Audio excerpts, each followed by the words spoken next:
प्रयागराज में देश विदेश से श्रद्धालुओं के आने का सिलसिला जारी है। रोजाना लाखों की तादाद में श्रद्धालु यहां संगम में डुबकी लगाते हैं और उसके बाद गंगा तट पर पूजन भी करते हैं। लेकिन श्रद्धालुओं को कई बार ये नहीं पता होता है कि किस विधि से उन्हें पूजन करना चाहिए मां गंगा का संगम तट पर। इसीलिए हमारे साथ आचार्य कीर्ति वल्लभ जी इस वक्त मौजूद हैं संगम तट पर और उन्हीं से हम समझेंगे कि कैसे एक सरल पूजा जो श्रद्धालु यहाँ पर आ रहे हैं आस्था की डुबकी लगाने के लिए वो कर सकते हैं मां गंगा का, ताकि उनका जो यहाँ पर आने का तप है वो पूर्ण हो जाए। बहुत बहुत स्वागत है आचार्य जी आपका टाइम्स नाउ भारत पर। सर्वेशाम कृते नमो नमः। हाँ, बड़ा सुंदर प्रश्न किया है आपने जनमानस के लिए। और प्रयाग की इस पुण्य धरा पर गंगा द्वारे प्रयागे च धारा गोदावरी तटे कुंभाख्येयस्तु योगो अयम प्रोच्यते शंकरादि। गंगा द्वार हरिद्वार, प्रयागराज, धारानगरी उज्जैन और गोदावरी नासिक में भगवान शंकर देवगणों ने कुंभ योग को कहा है। कुंभ योग के संबंध में एक छोटी सी बात अपनी मैं प्रस्तुत करूं। शास्त्रगत मेष राशि गते जीवे मकरो चंद्रभास करो अमावस्या तदा योग कुंभाख्यस्त तीर्थनायक है। जब मकर राशि में सूर्य आते हैं, उत्तरायण जब सूर्य हुआ है और बृहस्पति जब मेष राशि में आते हैं, तो ऐसी स्थिति में अमावस्या इत्यादि का योग जो बनता है इसमें कुंभ लगता है। तो कुंभ के संबंध में विशेष रूप से प्रयागराज में 3 स्नान मुख्य बताए गए हैं। जब मकर राशि का सूर्य मेष राशि का सूर्य मकर राशि सूर्य जो है मेष राशि मकर राशि में प्रवेश करे, दूसरा योग जो बनता है वह माघ कृष्ण अमावस्या का योग बनेगा और तीसरा बसंत पंचमी के दिन ये योग बन पाएगा। तो अमृत स्नान हुए, लेकिन रोजाना ही श्रद्धालु आ रहे हैं, वो कैसे गंगा में पूजन जो यहाँ पर तट पर है वो कर सकते हैं? जी जी जी। तो विष्णुपादाब संभूते गंगा त्रिपद गामनी, विष्णुपादाब संबोधे गंगा त्रिपद गामनी ब्रह्मद्रवेद विख्यातम पापम में हरिजाह्नवी। ये विष्णुपदी गंगा है जो हमारे उत्तराखंड देवभूमि से चूंकि हम संबंध रखते हैं, तो यह गोमुख से प्रकट होकर के और यहाँ प्रयागराज में सरस्वती और जहाँ आप देख रहे हैं यहाँ गंगा यमुना जी, उधर गंगा जी और बीच में गुप्त रूप से सरस्वती जी मिल रही है। यहाँ पर क्या करें, सबसे पहले आ करके आप एक स्वच्छता तो बनाए रखें, अपने ऊपर जल का छिटा लें, बाएं हाथ में जल रखें और मंत्र बोलें ओम गंगा देव्ये नमः, गंगा देव्ये नमः। ओम अपवित्र पवित्रो वा सर्वावस्थांगतो वा यस्मरेत पुंडरीकाक्षम सवायभ्यंतर शुचि। कि मेरा जो बाह्य शरीर है वो तो गंगा से स्नान से हो ही जाएगा शुद्ध। तो मन, बुद्धि, चित्त और अहंकार, ये 4 प्रकार का शरीर अंदर होता है मित्रों। तो इसलिए आचमन कर लीजिए 3 बार।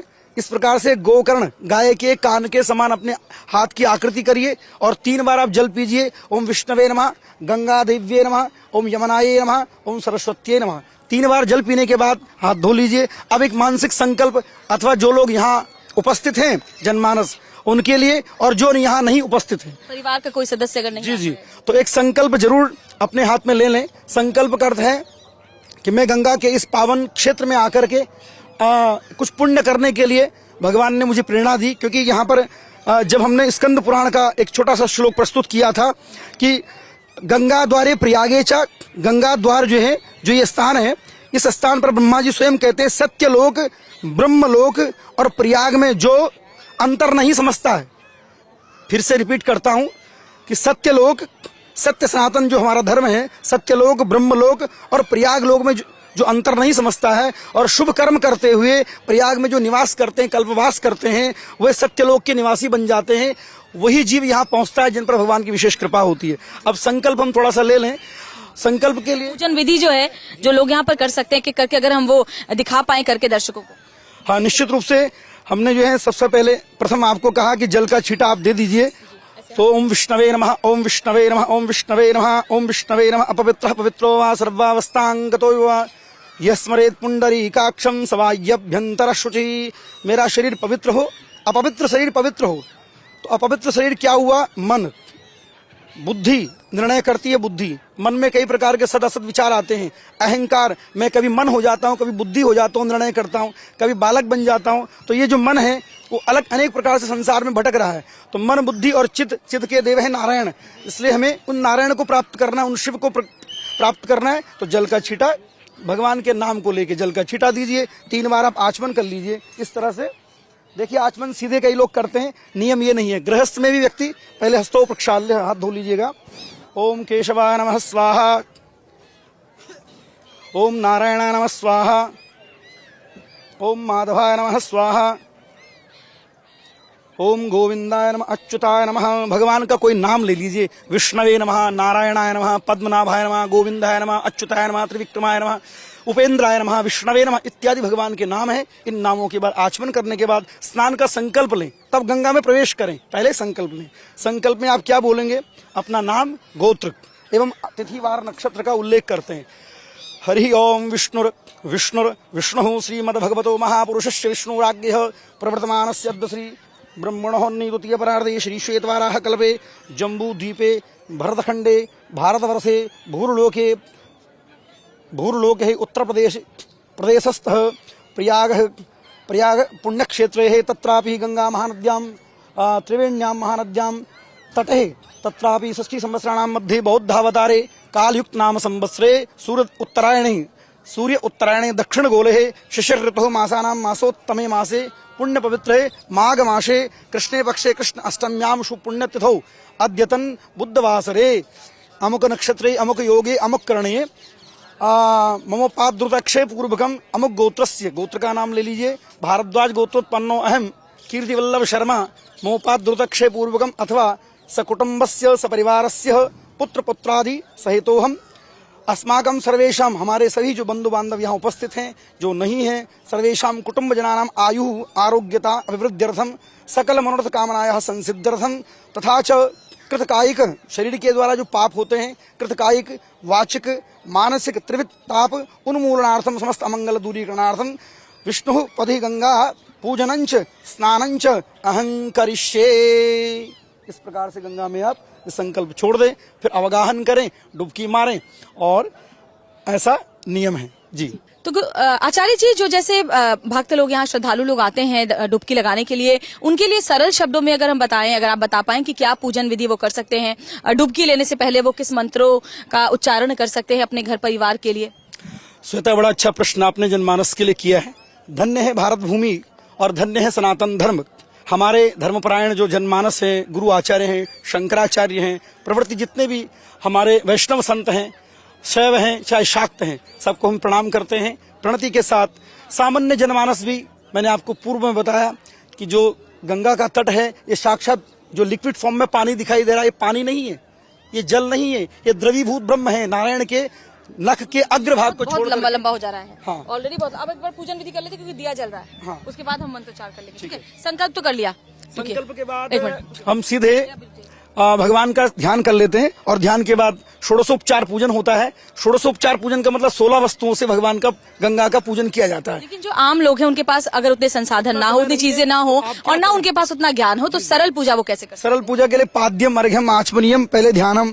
ओम शांताकारं भुजगशयनं पद्मनाभं सुरेशं विश्वाधारं गगनसदृशं मेघवर्णं शुभांगं लक्ष्मीकान्तं कमलनयनं योगभिर्ध्यानगम्यं वंदे विष्णुं भवभयहरं सर्वलोकैकनाथं विष्णवे नमः नारायणाय नमः। ध्यानं समर्पयामि, पादयोर्पाद्यं जलं समर्पयामि, मुखे आचमनीयं सर्वांगे स्नानीयं जलं समर्पयामि। भगवान के ऊपर थोड़ा सा पुष्प, तुलसी दल छोड़ दीजिए। विष्णु प्रतिमा आपके पास है, नहीं है तो गंगा जी के सामने पुष्प छोड़ दीजिए। इसके पश्चात जल छोड़ दीजिए, उसी जल को, जो गंगा का जल सामने है, वह जल दाहिने हाथ से छोड़ दीजिए। 3 बार ऐसा कर लीजिए, पाद्यम अर्घ्यम आचमनीयम।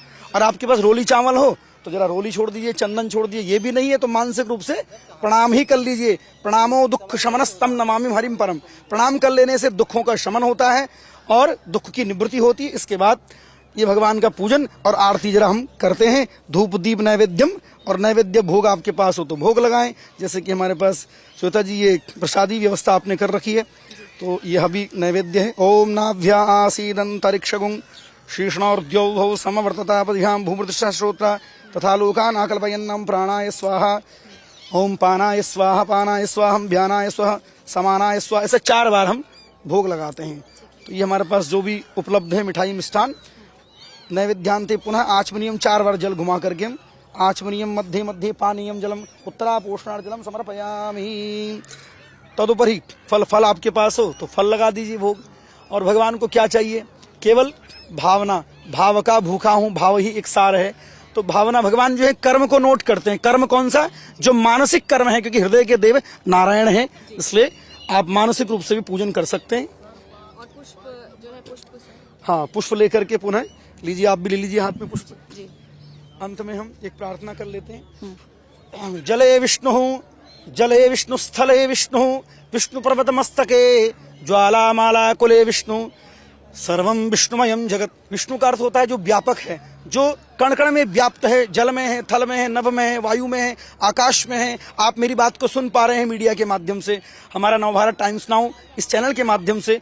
तो ये जो आवाज जा रही है वो वायु में जा रही है, आकाश में जा रही है। आकाश में परमात्मा है, वायु में परमात्मा है, जल में परमात्मा है। भगवान नारायण सर्वत्र है, आपके हमारे सबके हृदय में विराजमान। उस प्रभु को हम प्रणाम करते हैं।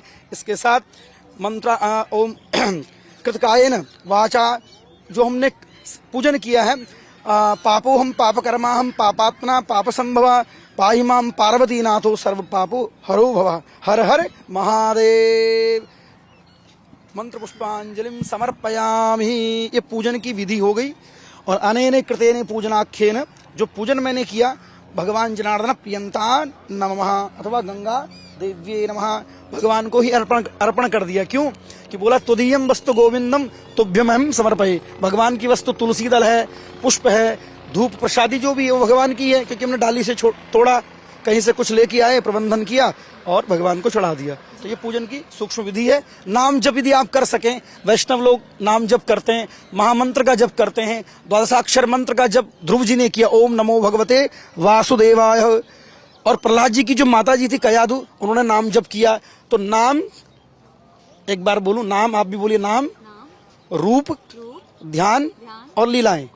ये चारों शाश्वत हैं, कभी नहीं मिटती। इसलिए नाम का जप जितना ज्यादा करेंगे आप, और रूप ध्यान भगवान का लाएंगे अपने मन में, रूप भगवान का, इसलिए सगुण साकार सचेतन परमात्मा की जो मूर्ति है गंगा है, दिख रही ना आंख से। तो इसलिए लोग आतुर हैं, व्याकुल हैं कि गंगा में एक डुबकी लग जाती है मौनी अमावस्या को, बसंत पंचमी को। डुबकी लगाने की विधि भी जरा बताइए। कोई कहते हैं 5 डुबकी, कोई 3 डुबकी, कोई 7 डुबकी। तो डुबकी कितनी लगानी चाहिए और कैसे जो क्रम होता है? कहते हैं सबसे पहले अपने पितरों के लिए डुबकी होनी चाहिए, तो ये क्रम क्या होता है? नहीं, सबसे पहली जो डुबकी है वो भगवान नारायण के प्रीत्यर्थ है। प्रथमम कार्य सिद्ध्यर्थम, द्वितीयम धर्म साधनम, तृतीयम मोक्षम चयत। 3 डुबकियों का विधान तो शास्त्र में दिया गया है। इसलिए आप धर्म साधन के लिए और द्वितीयम धर्म, प्रथम कार्य सिद्धि के लिए, संसार में जितने भी लौकिक कर्म मैं कर रहा हूं, हमें धन चाहिए, हमें प्रतिष्ठा चाहिए, हमें मान चाहिए, तो गंगा सब कुछ देगी। दूसरा धर्म साधन के लिए, और तीसरा जो है मोक्ष के लिए, परम धाम के लिए। तो अब ये डुबकी लगाने के बाद आगे का जो क्रम है, जो हमारे पंडित जी गंगा तट पर पंडा लोग उपलब्ध होते हैं, तो उनसे हम लोग पिंडदान करवाते हैं, श्राद्ध तर्पण करवाते हैं, देव ऋषि मनुष्य तर्पण, ये हम रोज करते हैं। मैं अपनी बात करूं वैष्णव परंपरा में, तो कुशा हमने हाथ में ली, और कुशा लेकर के हम, ये कुशा है, तुलसी दल है, इससे हम मोटक भी कहते हैं, और इससे हम रोज नित्य जो है भगवान का पूजन करते हैं। तो अभी उपलब्ध नहीं है। आचार्य जी, ये तो आपने यहाँ जो लोग आ पा रहे हैं उनके लिए बताया, लेकिन बहुत सारे ऐसे लोग हैं जो किसी भी कारणवश नहीं आ पा रहे हैं प्रयागराज इस महाकुंभ के दौरान, तो वो लोग दूर से ही क्या कर सकते हैं? देखिए, नित्य कल्याण लाभाय, नित्य कल्याण लाभ के लिए आपके घर में गंगा जल तो होगा। आप सनातन धर्मी हो, भगवान में विश्वास रखते हो, तो आप अपने घर में थोड़ा सा रोली, चावल, गंगा का जल, और शालिग्राम जी हो, लड्डू गोपाल जी आपके पास होंगे। तो विष्णुपदी जो गंगा है, इसका नाम है विष्णुपदी, क्योंकि ये विष्णु नारायण के चरण से प्रकट हुई, शिव की जटाओं से प्रकट हुई, ब्रह्मा के कमंडलों में आई। तो आप विष्णु भगवान को, या भगवान शंकर की जो शिवलिंग है आपके घर में नहीं है, तो ठाकुर जी होंगे, तो वहां पर आप पूर्व दिशा में बैठ जाएं, आसन जरूर लगाएं, धूप दीप रख लें, रोली चावल पुष्प रख लें, गंगा का जल, और गंगा जल से आप इसी प्रकार से पाद्य अर्घ्य आचमनीयम समर्पयामी। आप हर वस्तु के पीछे मंत्र आपको नहीं आता, कोई बात नहीं, ध्यानम समर्पयामी, मैं ध्यान करता हूँ, मैं पाद्य अर्घ्य आचमनीयम, किसको? शालिग्राम भगवान, जैसे विष्णु नारायण है चतुर्भुज रूप में, तो हमने उनका पूजन किया जल से। जल 2 से 3 बार आप जल चढ़ाएं। थोड़ा आपके पास पंचामृत हो, दूध या दही, घी, शहद, तो ये एक बाउल में आप बना करके, और क्रमशः दाहिने हाथ से 4 बार पंचामृत चढ़ा दें, 2 बार चढ़ा दें, फिर भगवान को स्नान करा दें। पश्चात भगवान को एक वस्त्र जनेऊ के रूप में, और या फिर लाल मौली का धागा और रोली चंदन चावल के साथ नैवेद्य पुष्प इत्यादि कुछ भोग लगा करके आरती कर लें माँ गंगा की, भगवान नारायण की, यही। और हाँ, स्नान करें। अगर मान लीजिए स्नान से के बाद का पूजन है, पूजन स्नान के बाद का है ना। पहले मतलब घर में गंगा जल डाल के अपने, अगर आप किसी बाल्टी में नहाते हैं मिक्स करके फिर नहा लें। अच्छा, मान लीजिए परिवार का कोई एक सदस्य गया है और बाकी सदस्य नहीं जा पा रहे हैं, तो वो यहाँ से गंगा जल ले जाकर के अपने सगे संबंधियों को, पड़ोसियों को, किसी को भी दे तो वो पुण्य फल की प्राप्ति होगी। बिल्कुल लिखा है, मूल मंत्र है नमो गंगाए विश्वरूपिणी नारायणी नमो नमः। जो जीव की, इसको बोलते हैं खेचरी मुद्रा, जीव को तालू पे लगाइए। जो जीव को तालू में लगा करके मन से एक बार खाली गंगा देव्ये नमः, हर हर गंगे बोलिए। आप सब मिलकर बोलिए, हर हर गंगे, गंगे मैया की। इस प्रकार से आप केवल हर हर गंगे भी बोल दीजिए। जीव को तालू में लगा के खेचरी मुद्रा इसको बोलते हैं, बहुत लोगों ने इसको सिद्ध किया। तो ऐसा कहते हुए केवल एक बार गंगा मैया की जय और गंगा से स्नान करें। गंगा जल में तिल डाल दीजिए अपने बाथरूम में बाल्टी में, क्योंकि नारायण के चरणों शरीर से तिल प्रकट हुए तो तिल से व्याधियां नष्ट होती है। एक एक वस्तु का वैज्ञानिक रहस्य है। और स्नान के बाद फिर आप अपने पूजा स्थान में बैठिए और अपने पितरों का स्मरण भी करिए, जिन्होंने आपको शरीर दिया। उपादान कारण तो माता पिता है, लेकिन अभिन्न निमित्त कारण तो है माता पिता है। उपादान कारण भगवान परमात्मा ही है, जिन्होंने जगत में हमें संसार में भेजा। इसलिए सत्यलोक है, इसको सत्यलोक कहा है। मैंने इसकी चर्चा आपको पहले भी कही कि यहाँ पर जो है क्या इसका महत्व है। और प्रयाग में विशेष रूप से, प्रयाग रूप में एक शंकराचार्य स्वयं लिखते हैं, भगवान शंकराचार्य का एक वाक्य है कि सत्यलोके प्रयागे च नान्तरम वेदम्यहम द्विजः तत्र ये शुभ कर्माणि ते मल्लोके निवासिना। स्कंद पुराण में है कि वो मेरे लोक के निवासी हैं। जो सत्यलोक ब्रह्मा का जो लोक है, उस लोक में और प्रयाग में अंतर नहीं समझते हैं। बार बार इस बात को कहता हूँ, सत्यलोक यानी कि ब्रह्मा का लोक, उस लोक में और इस लोक में कोई अंतर नहीं समझते हैं। मुझे यहाँ भी आप प्राप्त कर सकते हैं। सच पूछो सोता तो मैं आज एक सप्ताह से यहाँ अधिकारी वर्ग जहाँ रुका हूँ, तो नित्य प्रति स्नान का पुण्य लाभ मिल रहा है। संध्या वंदन में गंगा के तट पे कर रहा हूँ और भागवत की सेवा में और नित्य जनमानस, क्योंकि देवभूमि उत्तराखंड से हमारा संबंध है, जहाँ से गोमुख से गंगा प्रकट होती है। तो गंगा के फिर अलग अलग नाम है, धौली, देवप्रयाग आदि में वो फिर गंगा बन जाती है, अलकनंदा, मंदाकिनी और नंदाकिनी। तो वो गंगा, यहाँ पर सरस्वती नदी का दर्शन यहाँ नहीं होता है। सरस्वती नदी आपको दिखेगी बद्रीनाथ में, व्यास गुफा, गणेश गुफा, उसके ऊपर है माणा गांव। तो माणा गांव में भीम पुल है, जहां पर भीम ने एक पत्थर शिला उठाई थी और वहां रख दी। तो वहां गंगा सरस्वती माँ का जो उद्गम है, बड़ा दिव्यतम वो दर्शन वहीं होता है। बाकी भारत में कहीं सरस्वती नदी स्पष्ट दिखाई नहीं देती। तो ये त्रिवेणी का संगम, यहाँ आप आइए, अपने पितरों का भी तर्पण करिए और पितर आशीर्वाद की वर्षा करते हैं। यही आपसे कामना करता हूँ। इन मंगल कामनाओं के साथ आप सबका मंगल हो। सर्वे भवन्तु सुखिनः, सर्वे सन्तु निरामयाः, सर्वे भद्राणि पश्यन्तु मा कश्चित् दुःख भाग् भवेत्। हर हर महादेव। गंगा मैया की जय हो। आचार्य जी, बहुत बहुत शुक्रिया। आपने टाइम्स नाउ भारत के जो दर्शक हैं, जो यहाँ करके डुबकी लगा रहे हैं, उनके लिए सरल पूजन विधि और साथ ही साथ जो हमारे लोग हैं, जो श्रद्धालु हैं, जो नहीं आ पा रहे किसी कारणवश, वो कैसे घर बैठे ही ये पुण्य लाभ प्राप्त कर सकते हैं, ये भी जानकारी आचार्य जी ने हमें बताई है। वीडियो जर्नलिस्ट सत्येंद्र के साथ श्वेता श्रीवास्तव, प्रयागराज, टाइम्स नाउ भारत।